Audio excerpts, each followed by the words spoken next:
এই আমরা এখন আসছি সাপুরি দ্বীপে। এই যে আমার রাজকন্যা, সে এই যে সাগরের পানিতে এই যে লেখালেখি করতেছে, দেখতেছে কি রাখতেছে।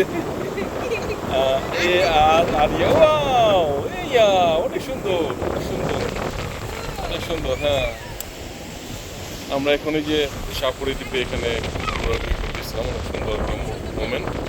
রোদ নাই, তারপরে হচ্ছে বৃষ্টিও নাই, যার জন্য ওয়েদারটা একদম সুন্দর, একদম নাতিশীতোষ্ণ একটা ওয়েদার চলে আসছে, সুন্দর। এর পাশেই আবার এখানে বিশাল বড় একটা পাহাড় আছে, পাহাড়ের পাশেই এটা সুন্দর একটা কি বলে এটাকে স্পট। তো এখানে আসলে মনটা বিকেলবেলা আসলে অটোমেটিক্যালি মনটা ফ্রেশ হয়ে যাবে। হ্যাঁ, না ভিডিও করতেছি এই আমরা